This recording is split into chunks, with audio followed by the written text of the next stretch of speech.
Hello and welcome to another edition of Beyond the Hype. I'm your host, Alfred Edmond Jr., Senior Vice President and Executive Editor at Large at Black Enterprise. This episode of Beyond the Hype is being brought to you by Citi. And boy, do we have an exciting topic and guest today for you.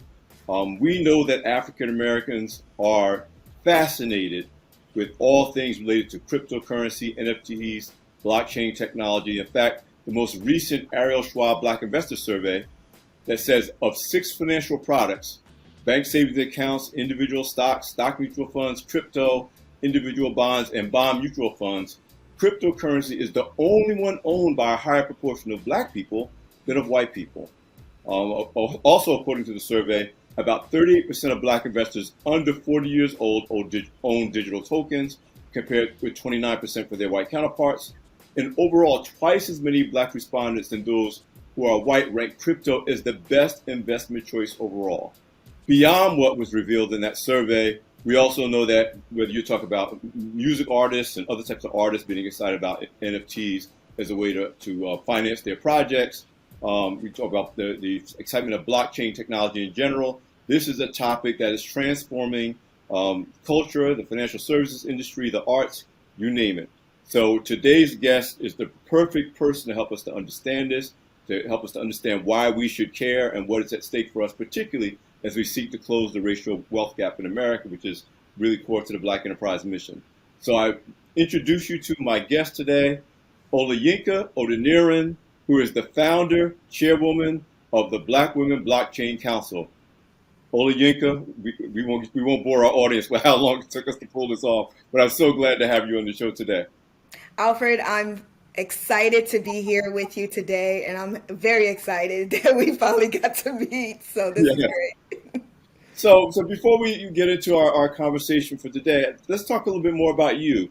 What was the path? I mean, I'm looking at you. You're a lead strategist and consultant. You're a cybersecurity consulting expert. With your firm, you have your information security specialist, which is actually, I could do a whole nother show just on information security. Blockchain, crypto, Web3, NFTs. You have a master's in cybersecurity management. What put you on the path to all of this expertise and obviously something you actually care about? As I said before we came on the air, I know a lot of people who know what they're talking about, but not everybody cares about what they're talking about the way you care about what you're talking about. So tell me a little bit about you and how you got on the path to this career, to this profession, and this passion for all things blockchain and cyber. Yeah, I joined this space in 2016. I was introduced to blockchain in 2015. And I like to tell people that I've had several different career paths. I started off in the financial industry, worked my way all the way to the top as a chief compliance officer. And it was around that time that a friend of mine, who I reached out to for something else, decided that he was going to introduce Bitcoin into my life. And hearing about Bitcoin, I was like, okay, that's interesting. But I'm in the financial industry, so I can't just jump into anything. And so I started thinking about it, but he was adamant. He was like, you got to get in, you got to get in. And around that time, Bitcoin was not near 20,000. It was really around hundreds, right? And so I was like, I don't know, this kind of sounds fishy to me. But however, because he was persistent and I kept hearing more about it, I decided why not research it, right? Do my own due diligence. And so I started researching it and realizing, oh, wow, okay, this thing is actually something. But I was like, I'm really not ready to jump into cryptocurrency yet. However, the technology itself was something that really I felt like we needed as a society, as well as part of the diaspora, that we really needed it in order to assist us. One of the components was the fact that it gave us transparency and the ability to create that trust, right? We all know, who more than anybody would know, but the Black community on a global level, about the lack of trust in society, right? We can't rely on our government officials. We can't rely on our bosses, right? And so it's important for us to create that trust. And this was this technology that was helping us build that trust. So you're trusting the technology to do the things that needs to be done. And I fell in love with it. I switched from financial industry, started tapping into cryptocurrency. Got my hands dirty during the ICO craze, which was listed as the name is ICO, but it's really initial coin offering, which is similar to the IPO for stocks. And so I got inundated in that and realized, wow, this is an ecosystem. This is a community that's being built. Because I found myself sleeping late at night or lacking sleep because I was communicating with people from all over the world, and we were all working and building towards something. Around 2018, eventually I was like, you know what? I need to create a community for Black women because historically I've always been in spaces where I was the only Black person. But however, I wanted to make sure that this time around, technology does not leave us behind. I remember Silicon Valley and how, they like to say that Black people weren't interested in tech, which is a lie. Okay. We were interested. I went to college with computer science majors, right? And so there was a lot of us who were interested, but we just kept out. They had gatekeepers, okay? And it was easy to say we weren't interested in making themselves accountable. So this time around with this technology, I wanted to make sure that no one can come out of their mouth and say no Black person was not interested in blockchain. So I created Black Women Blockchain Council simply to educate the community about the technology, raise awareness about it, and also promote Black women in this space. For selfish reasons, I wanted to be surrounded with people that look like me. And what better way to do that than, target other Black women in this space. And since then, we've been creating opportunities, we've been educating, as well as, this time around, going forward, we're looking at building pathways for us to be builders and not just consumers of this tech. I, like you, I've been a financial journalist for 30 years, but it was probably around the same time. At that time, I had a financial podcast for the American Urban Radio Networks for a bunch of Black radio stations around the country. Of course, there's the work I do for Black Enterprise. And you said people come, Bitcoin, Bitcoin. And I was the same way. I was like, okay.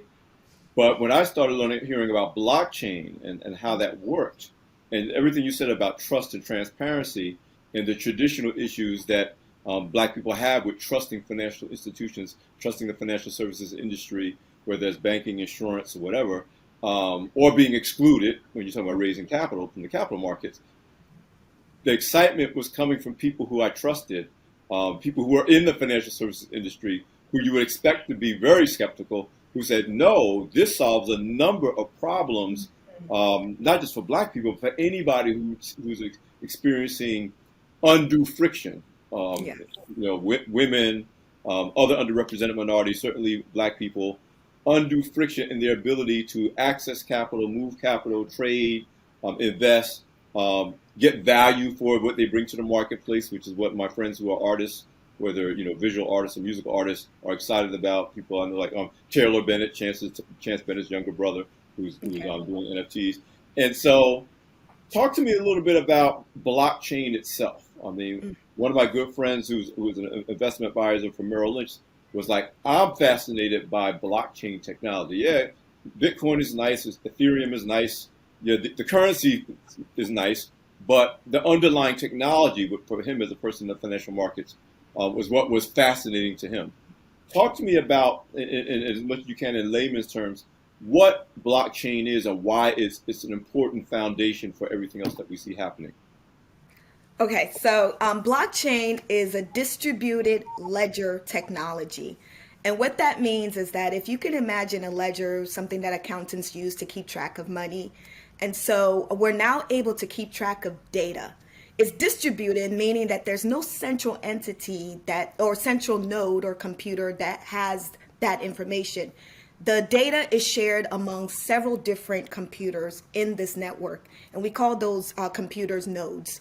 And so there's several different nodes that are timestamping and recording that data. So if one computer goes offline, we still have access to the rest of the data. And in this distributed ledger technology, we're now able to create opportunities for people to be able to transact money without a central entity. So it is decentralized. And that's very important because a lot of people don't realize how much control we give up as individuals. We know we like to pride ourselves as a free country and be able to have human rights and stuff. But oftentimes, if you need to go take out your money, right away. And from a bank, you have a series of process that you need to do, and sometimes you may not have access to that money right away. But with the distributed ledger technology that's decentralized, you don't need anybody's permission. There's no central entity that's controlling it. You don't need to go through some rigorous process. You have readily accessible access to your data. And I say data, data could be money, data could be anything that you're transacting with the technology. And this technology has something that's built into it that's making it very valuable in society right now, which is called cryptography. Cryptography has two aspects. It's the way that you secure your data. When you're transporting your data from point A to point B, you want to make sure that nobody comes in and is able to interfere, manipulate that data, destroy that data, prevent that data from hitting its destination. So that cryptography that's built into the technology allows it to now transport data from point A to point B. And because it's distributed ledger, we're now able to have that transparency in making sure that data reaches its destination. So we can actually go online, and if we know a particular individual's public address, which is the way to identify an individual, we can be able to track that information and make sure that that money, that they receive that money, or that data was sent to them and it reached their destination. So it gives us that transparency, which is very important. And with the transparency, it gives us accountability as well. It's very important nowadays because, our government promises us some things, they have money allocated to some community, and next thing you know, nothing is built, nothing is done. How long have they been talking about infrastructure, right? They've been saying that for a long time. And over the years, money has been allocated to some form of fixing infrastructure. But we all can see with our own eyes that things don't work out the way that they plan it to. So we want to know what happened to that money. Where did the money go? Did it go into the right, funnel? Did they do the right things? And we can use the technology to do that because of that ability to trace the movement of data from point A to point B. There's so many things that are being created with this technology. You guys are definitely familiar with cryptocurrency, Bitcoin and Ethereum and the likes. You're also probably familiar with NFTs, non-fungible tokens. And so non-fungible tokens allows us to create any digital asset and be able to mint it onto the blockchain. And then we can attach a value to it and sell it and be able to track that transaction with that non-fungible token. And so it's giving us the ability to do so much more. There's different type of use cases, and we're tapping in. And definitely with decentralized finance, it's allowing us as people to be able to interact in a way that historically we have never been able to interact with in the financial industry. So with the technology, it allows us to show up anonymously or pseudo-anonymously. So we are now not, Yinka, who's a Black woman, who's probably 5'2", a certain age, who lives whatever, Now we are a series of numbers. We are our public key. And the public key serves as an identity for us, is the way to identify us. So my public key is different from Alfred's public key. And so if somebody wants to send me information, they will use my public key to be able to send it to me. And that's the way that I show up. So in DeFi, decentralized finance, I can now be able to participate in all kinds of financial instruments that are out there in this space anonymously. And I can not have to worry about, red tapes or red lines that are created to keep me from, gaining financial freedom that I've been seeking. But now I can show up in a way that historically I have not been able to show up. And there's no rules and regulations to keep me from showing up as myself on the blockchain. You triggered a bunch of ideas that popped in my mind. And I'm speaking as someone who, obviously, I'm much older than you are. I'm a baby boomer. So I've gone from, you can't get money out of the bank unless you physically go up to a teller and write on a piece of paper and they verify that the money is there and then they give it to you. Now we get a lot of promises, and I do want to talk a little bit during this conversation about the evolution of fintech in general, and how that's changed the financial services industry. But I just think of simple frustrations like if I'm making the payment, they get it right away. But if they owe me money, I got to wait 3 to 5 business days. And I'm always like, well, why am I waiting for money you owe me, but you get yours like instantaneously? And that's a very simple, basic example of what you talk about on a broader scale. That depending on who you are, what community you're from, there's different levels of access to different pockets of capital and resources. And what you're saying, this is a system where those barriers are eliminated because everybody's with a public key. Is that what you said? Yes, public key. A public key that you can't say, oh, this public key has access that this public key doesn't, which obviously has great implications for us as a people who have been historically either legally or de facto blocked from access to resources, capital opportunities, or just really even access to deals. Even if we have the money to be able to do the deal because we don't even know the deal exists, we don't have access to it. Talk to me about you touched on it already with why you founded the Black Women Blockchain Council. Talk to me about what this means for Black women in particular. Why should Black women care? Why should they be engaged? Now, again, Black Enterprise, obviously, we care that Black people care and are educated about this. But you specifically, in addition to your own desire to be surrounded by your sisters, but what makes this a topic that Black women in particular need to be really passionate about and informed about? Good question. There's several answers that I can give you. One of the main important answer is the fact that when it comes to technology, Black women don't show up as much. And not because we don't want to. We've been kept out in several different spaces. And when we do breach that barrier that they've put up, we find it uncomfortable, right? And so I wanted to make sure that this time, sometimes even hostile. Thank you. I was trying to use my word. You're very polite. You're being polite, but it's hostility. Exactly. Exactly. The number of Black women that have to say, you know what, deuces to, places that they worked at and maybe even saw themselves retiring at is astronomical, right? And so a lot of them, they had to leave the industry and maybe even start off as their own consultant because they just didn't find it as a very friendly environment. But what I wanted to do is show that there's a lot of us that are interested in this space. The name itself lends to the fact that you cannot deny that we're here. And if you say that you can't find women, then you're not looking hard enough or you're not looking, period. Because there's a name that says Black Women Blockchain Council. So we will come up and we will show up. The other thing is definitely, the name allows us to be easily identified as well. But really, it really goes to making sure that our community gets to tap into this. And I strongly believe, and I know that, Black women are the epicenter of our society. And we oftentimes are the one that are cultivating the community. We're the one that are educating the community. Whatever knowledge that we have, we're sharing that knowledge. We're building, this foundation around movements. And so it was important to have BWBC be out here and be known. The other part was that it was 2018.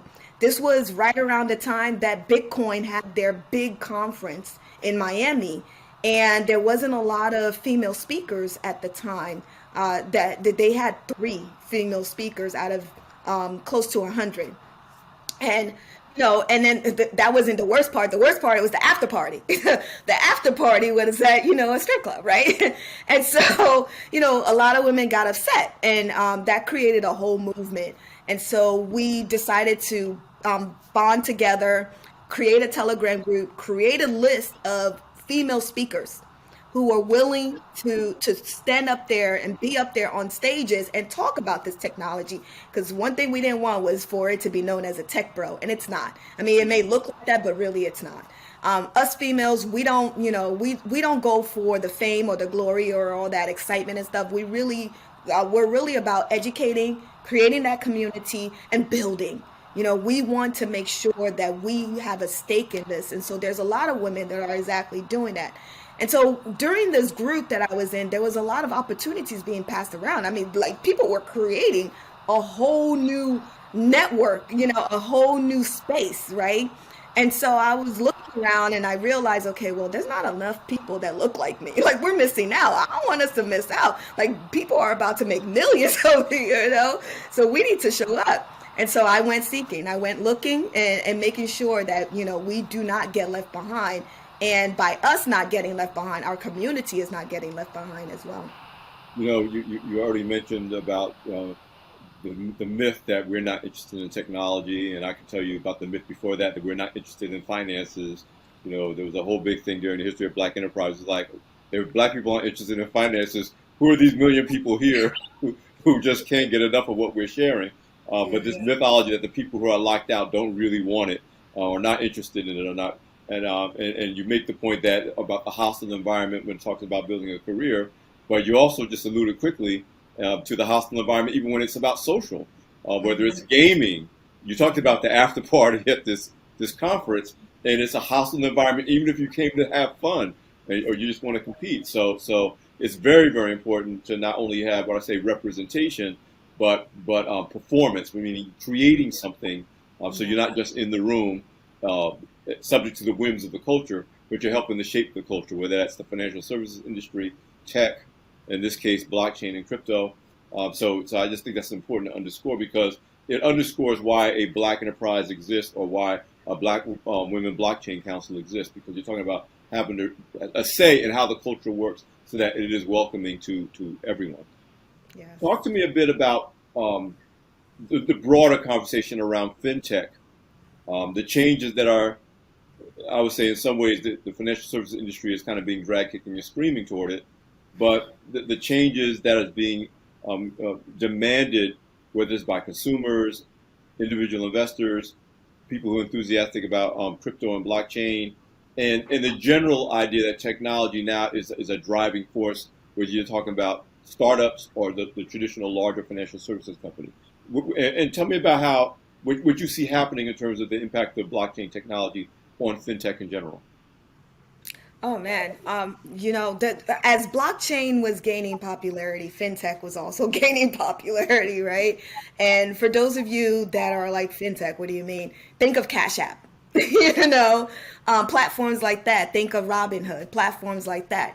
That's making it easily accessible to obtain access to some of these financial type products through your smartphones, right? And so these companies are popping up left and right because the future currently right now and the future is technology. We're moving forward with technology and there's no way to go backwards.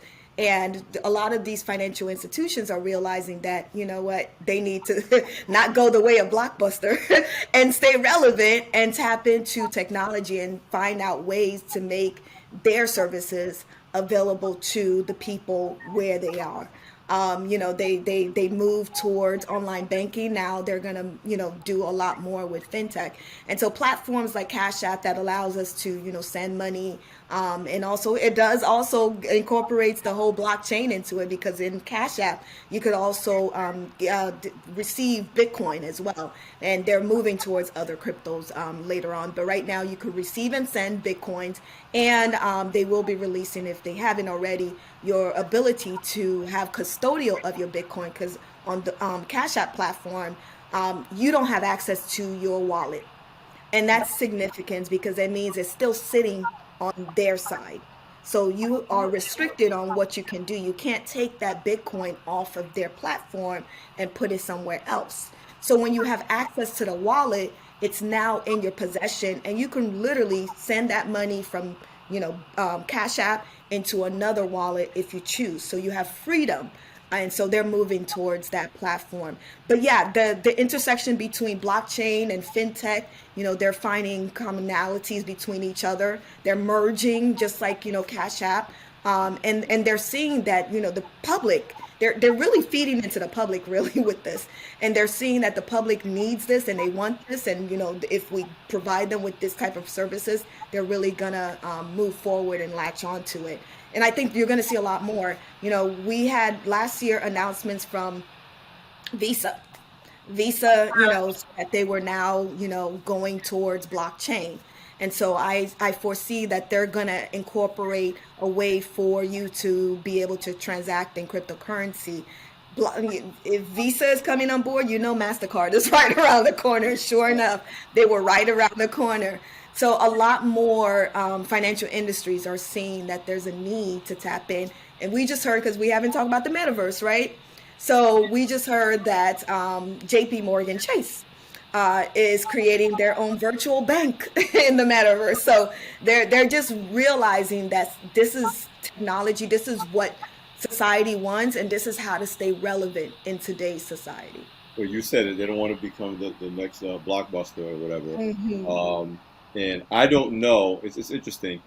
Kind of the first 10 years of this phenomenon was about the hot startup in this space, the Yes, fintech space, yes, yes, yes. whether blockchain or crypto related or not. Um, but now I don't know a major financial institution, or there may be a handful, but a lot, like you said, JP Morgan Chase, Bank of America, um, that doesn't have or PayPal, for example, a Hmm. high level executive who is like assigned to what they're calling the fintech vertical or the fintech division. Whereas 5 years ago, that's not you didn't meet anybody who worked for a mainstream financial institution that says, "Oh yes, I'm a senior vice president over the fintech vertical," and that's only been in the last 5 years because you're right. They're like, this trend is coming. We didn't ask for it. In fact, it's not coming; it's here. We didn't ask Absolutely. for it, but if we don't position ourselves and restructure ourselves and begin to be prepared to serve consumers in this way, they're going to say, "Bye, thank you. We don't need you anymore." And of course, they don't want that to happen. So, talk to me a bit. I talked about some of the statistics of the Ariel Schwab Black Investor Survey, the most recent one. And here's what we're happy about at Black Enterprise. For at least a couple of generations, it was a not necessarily easy conversation to get Black people to lean into investing, to lean. I mean, they cared about the subject matter, but obviously you're talking about previous generations for very good reasons that were very risk averse about investing, risk averse about the stock market, risk risk averse in so many ways. So there was an education curve and a trust curve that had to be overcome from generation to generation. And Black Enterprise started in 1970. So you're really talking about probably the first post World War II generation. I'm a baby boomer, and of course now we have millennials, Gen X, Gen Y, Gen Z. One of the things that's very encouraging today is that Black millennials and younger, let's say 40 and younger, not just leaning into investing in wealth creation in a way that previous generations just didn't do, leaning into financial education, leaning into financial literacy in a way that I think bodes well for the future, but also are leaning into, yes, traditional investment vehicles are great, but everything you talked about, the freedom to do what I want to do, the not having to go through certain barriers that have traditionally existed in this space. How is the optimism around what we could really do in this space from a standpoint of advancing financially, economically in our communities? Is it merited given what you've known and what you see? Is the enthusiasm of millennials and younger about this is a pathway to wealth creation that previous generations didn't have, and we're not going to sleep on this? Is that merited? And what would you say to those who are not on board yet about how they should view what's happening? Oh, of course. But first, I want to address something. Don't leave out Generation X, okay? We Gen Yeah, Xers, we may be the silent ones, but we doing things too. So I want to say shout out to the Gen Xers. But yeah, there's a lot of us, in this space as well. Just want to say that.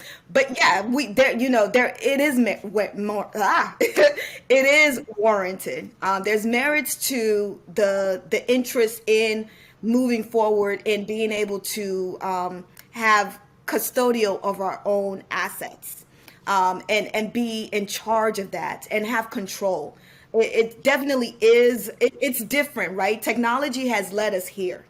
With the dot-com era, that spearheaded the internet, and which spearheaded social media, which allowed people to realize, oh wow, data. I could make money off of this. And then we're seeing corporations reaping trillions of dollars in benefit off of data alone. But here's the data that we're producing. So who should have the beneficial power over that data but the people that are producing it, right? So now technology is allowing us to do that. So this is just another iteration of how technology is moving us forward. And it's definitely warranted. You make a good point. Again, my friends who are artists, and at least 3 out of my 4 children are artists. They're creative professionals. Say traditionally, at least in America, the producers weren't the people that made the money. Like the creators created it, and somebody else sold it and made all the money. Um, Hmm. and no, for the first time, in broad strokes, if I create it, now I have a way to be the primary monetizer of this creation. Whether you're talking Exactly. about music, whether you're talking about visual arts, or just anything that you can assign a value to that other people will agree this value is merited. So I definitely see the excitement. It's not just about you're talking about control and freedom and transparency, which is what I Hmm. think is really high value. And the reason I didn't say Gen X is because I'm still trying to digest your youth, how young you are, You so know, I appreciate that. I think it comes with the fact that, we mind our own business. I hear that. I hear that. I definitely hear that.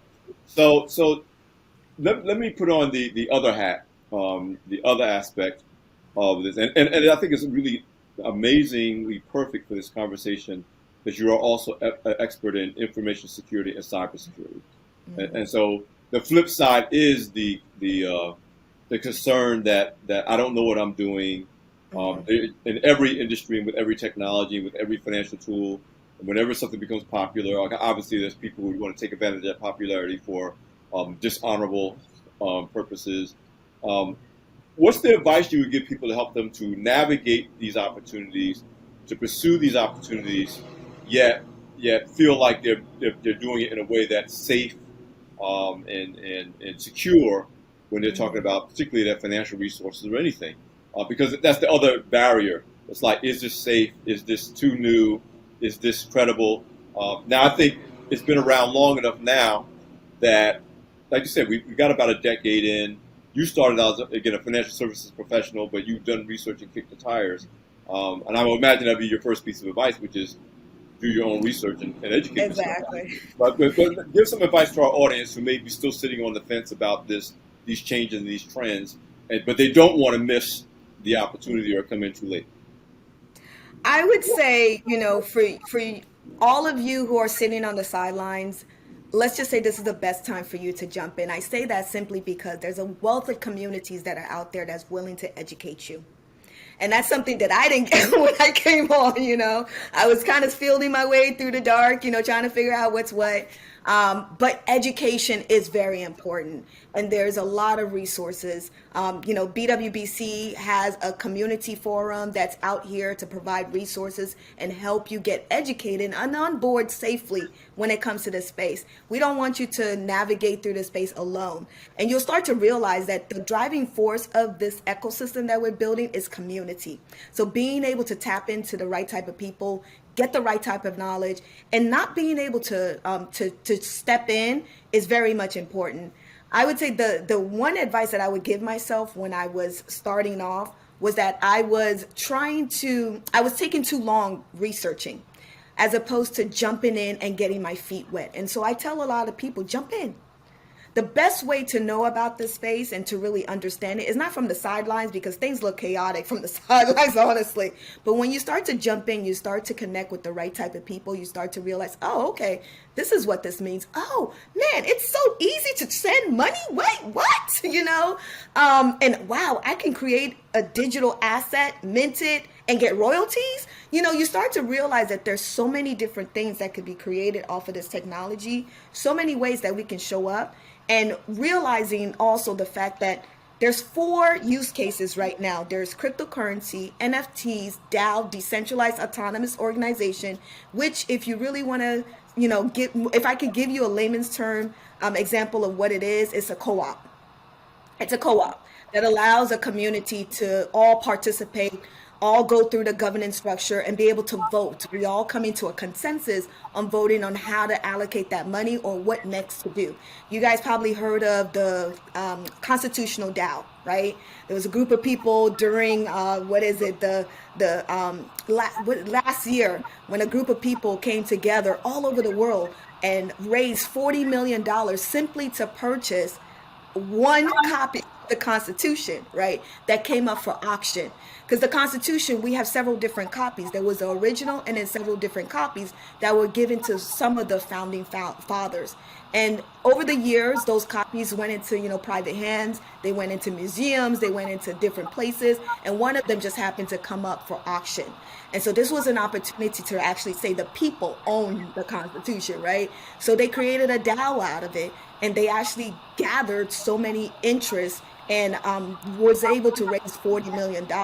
Unfortunately, they were outbidded, $40 million, Wow. but they were outbidded. But they're pivoting and using the opportunity to do something else with that money because they realize the community is strong. They're really interested in building something together.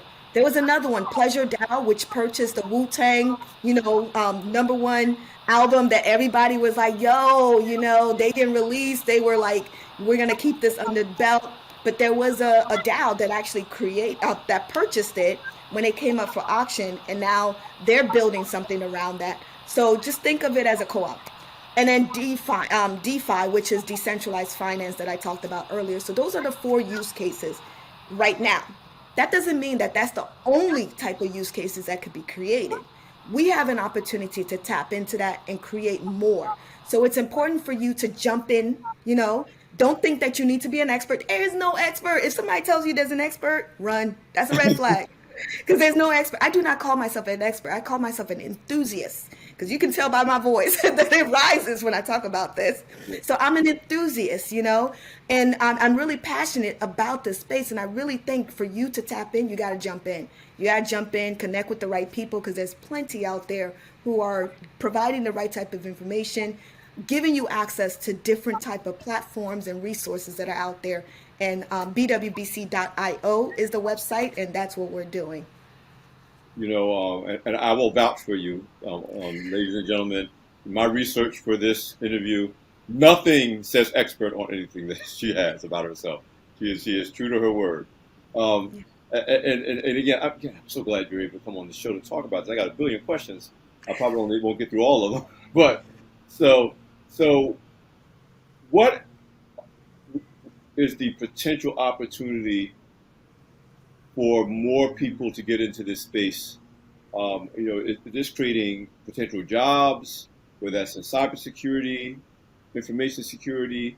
We're actually very passionate about getting more Black people working in these industries.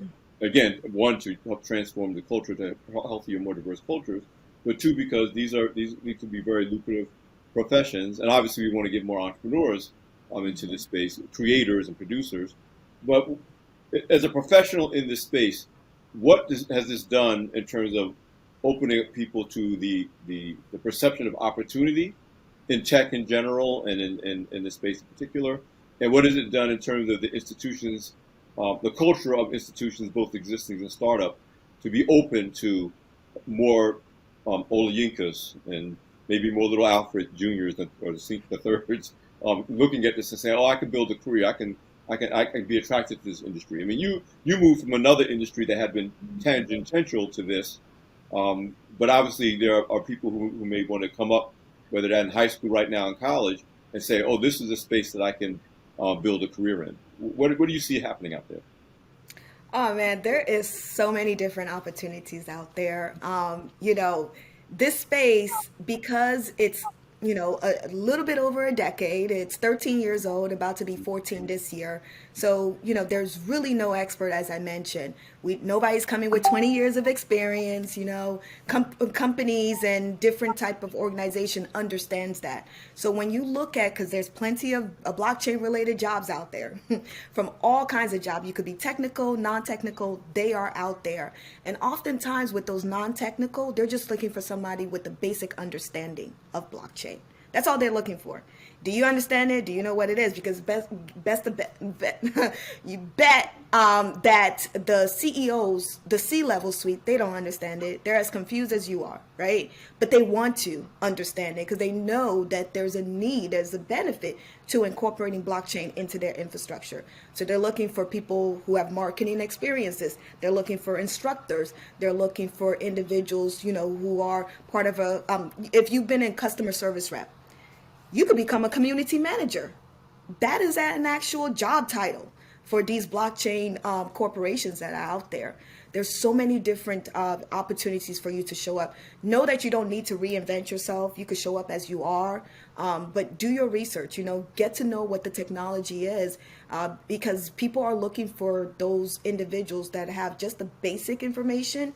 And then if you are in the tech space, cybersecurity, come on, in this space, the thing that's secure is the technology. The vulnerability is us. We introduce vulnerability into the space. And, oftentimes vulnerability comes in the form of people not knowing the difference between the public and private key. I mentioned that the public key is how you identify the individual or how you are identifying yourself. The private key is really, it's a combination of your account number and your PIN number. You're not sharing that with everybody. You want to keep that secure and safe. But with people not understanding the difference between the two, they're sharing the wrong keys. So now they're exposing their assets to everyone, right? And, that individual who has now that access to it can go ahead and steal that money. And then another way that vulnerabilities is being introduced is that we are talking about code. Okay.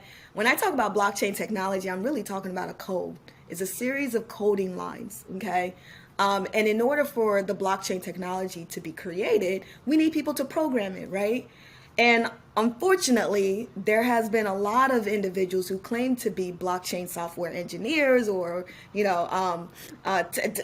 coders, but unfortunately they weren't. What they were doing, it was copying and pasting source codes from open source platforms, not knowing that those source code already had issues with them.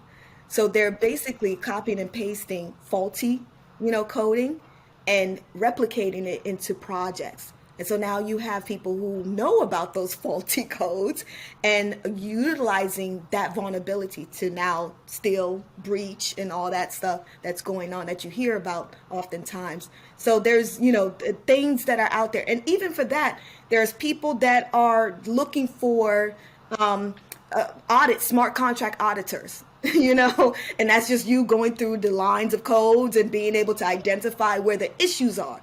People are paying a lot of money for that, and they're good money. So if you're into coding or the different coding languages, look into that. Cybersecurity wise, people are looking to hire people nowadays. Back in the day, earlier on, they didn't really care. But the more and more they realize that this is an issue and regulators are, giving the warning signs, they're realizing, okay, we need to fix this because we can't keep going around and having hundreds of millions of dollars being stolen from platforms, right? So they're realizing cybersecurity is very important. There's a room for you. When it comes to finance, financial institutions are moving towards that as well. So there's rooms and spaces for you in every type of industry and aspect. Even healthcare is moving towards utilizing blockchain as well. Mm. One of the things that we discovered early on in one of my first projects for Black Enterprise, I've been a BA a long time, so I got a lot of code. But we looked at our first listing of top Black executives in corporate America, and we saw that more than 2/3 of them came from technical backgrounds, meaning in those spaces, either you could perform or you couldn't. That there's, either the answer is the correct answer or it's not the correct answer.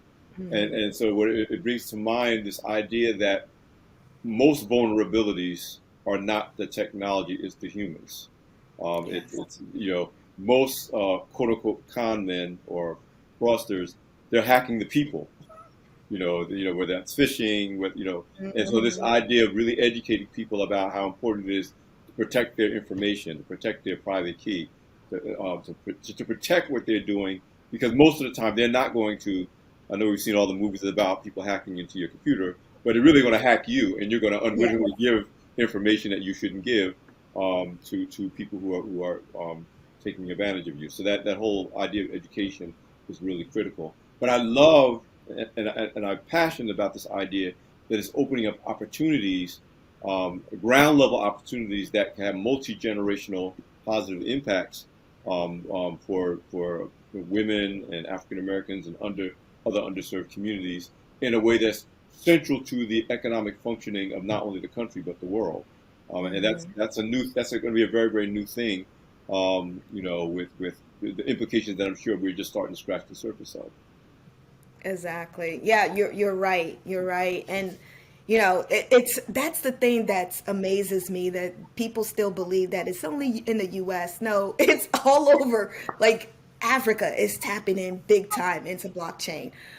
We did a International Women of Blockchain conference earlier this year, and that was a second annual to our first annual. And during the first annual, I interviewed all Black women who were in this space, and I wanted to know, like, what is the number one solution that you think this technology can solve? Remittance always came up. Everybody said remittance, and that's something that's very important for our community, because we have a lot of people who have relatives outside of this country, right? And oftentimes the only source is Western Union, and you're paying fees upon fees upon fees to do that. And who better to come up with good solutions but us? Because we know the pain points, right?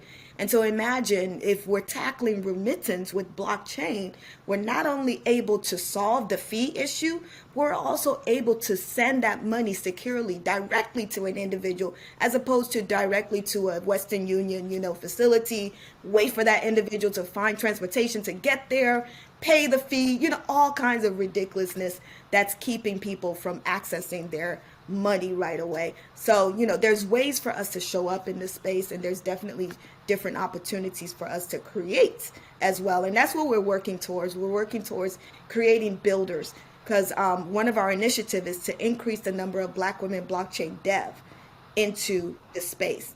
Currently, right now, when it comes to blockchain developers, we're less than 0.0001%. We're practically non-existent, right? That has to change, because money is being sent and being given to founders, to developers, to projects. Ridiculous amount of money is out there for people who are coming up with innovations. And we want to make sure that we tap in, not only as, through the ideation, but also people who could build, because there's a need for builders in this space. So we want to be able to show up in every aspect of this space, and we're providing pathways for that. Talk to me a bit about let me put it this way. You already put forth, thankfully, Black Women in Blockchain Council is a great resource for people to start learning about this, both what's happening now and what the opportunities are going forward. If there were three things that you were telling our audience that they should do right after they hear this conversation to kind of get on this path, I always tell people the test of a great conference, a great event, a great Instagram live, whatever it is what people do after they've heard it. If they just say, "Oh, that was, boy, Olayinka and Alfred really had a great conversation," but they go back to their lives and don't do anything different, then a good time was had by all, but it didn't really have an impact. But if your goal is for people to leave this conversation and do something, what would be three things you would ask them to do? One, join our community. We have a community platform that has a lot of resources when it comes to the blockchain ecosystem. We're building out courses. We understand the pain points and what, we want to know. We've had enough people come up to us and say, what should we do? What's the first, steps that we should take? We've built out that course to allow you to be comfortable enough to tap into this space. So definitely join the community, and you could go to community.bwbc.io and sign up there. There's other type of ways that you guys can show up. You can also follow us on Instagram. We're putting out a lot of content out there on Instagram. You can tap into our blog on our website, bwbc.io. You can check out our blog, check out the different type of events that we're putting together as well. In March of next year, we're going to have an in-person conference in the DC area. And it's the International Women of Blockchain. And I know we've been talking about, BWBC, Black Women Blockchain Council, but this really is an exposure for everyone to tap in within the community. It's not just for Black women, it's for Black men as well. We want to make sure that we're well educated and we're able to show up. Because one thing that we have learned historically from other technologies that were introduced into society is that there's ways to make money from the onset. If you're not letting fear keep you from it, you're definitely allowing opportunities to come to you. Case in point, the individual during the .com era that had that one website, one web page, right? It was able to capitalize each corner or each section of that website and make millions of dollars just by advertising, little squares, that was innovation right there. And so we have the opportunity to do that. And we want y'all to tap in and follow us and join us. Join us, connect with people, network, join the community, and definitely, reach out to me as well. And I love to talk about this. This is my thing. So I want y'all to reach out and let's connect and let's build. Let's build together. Well, what's the best way for people to reach out to you? What's the best platform? Yes, you can reach out at contact@bwbc.io. Excellent, excellent, excellent. Listen, we're coming down the home stretch of our conversation. We've got a couple more minutes. I always like to have guests paint their little picture of the future, of what's possible. Not too far down the road, because obviously we can't look but so far down the road, especially as rapidly as things are changing around us.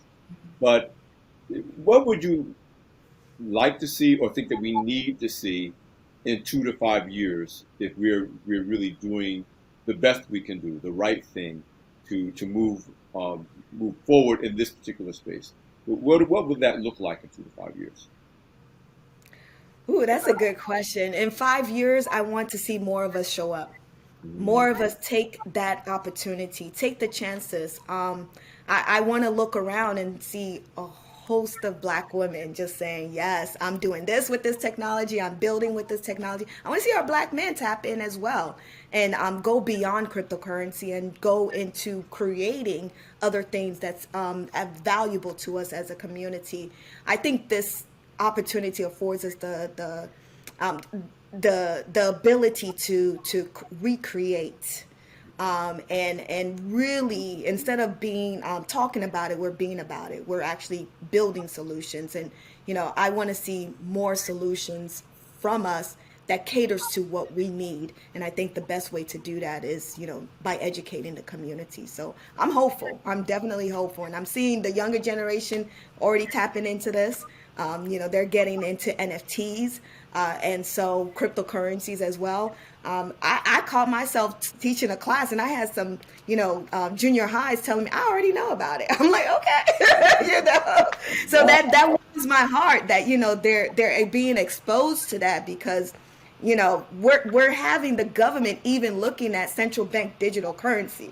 That's when you onto something great, right? That this technology is doing what it's supposed to do, and being able to tap in from that aspect, from the younger generation to the older generation, and everything in between, and making sure that people understand that this is an opportunity that you can tap in at any age. That message, that's the opportunity that you can tap to it in any age, is really critical. And I'm going to remember this idea beyond cryptocurrency. That this is bigger, that crypto is important, but this is bigger and can go beyond that in terms of what's possible. And the idea of possibility has always been key to our progress in this country and in this world, about the possibility and not being stuck by what's in front of us, but what can happen beyond that. So, Olayinka, again, we knew this was like a worthwhile struggle to have this conversation. I know it won't be our last. I'm definitely going to have you back on Beyond the Hype, and obviously we want to see you as a regular contributor to Black Enterprise events on this topic. I am so, like I used your word, geeked by your geeked outness, your enthusiasm, because that's what we need. I mean, we need that both when opportunity is in front of us, but also when obstacles are in front of us. Often it's that enthusiasm for what we're trying to get done that gets us through those challenges. So listen, thank you for being a guest on Beyond the Hype, and for joining me for this conversation. Thank you for having me. This was fantastic. You allowed me to geek out and have so much fun, so I appreciate that.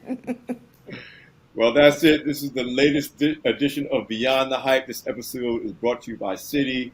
I'm Alfred Edmond Jr., Senior VP, Executive Editor-at-Large at Black Enterprise. Make sure you listen to this episode and get other people to listen to this episode, because this is a lot bigger than what you see in front of us. This is a major opportunity, and we need to bring as many people on board and to be educated about this as possible. So again, this is Alfred Edmond Jr. We'll see you next time on Beyond the Hype.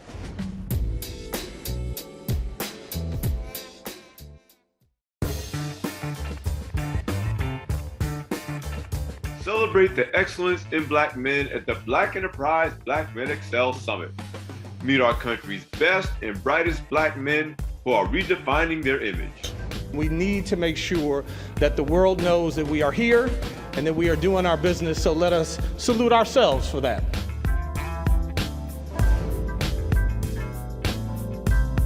Be there this October 12th through the 14th at the Gaylord National Resort and Convention Center in National Harbor, Maryland.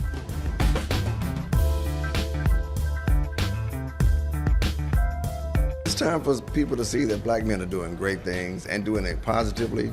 By doing this Excel Summit, it empowers us, it inspires us to be more creative and to do things that we haven't necessarily or traditionally done.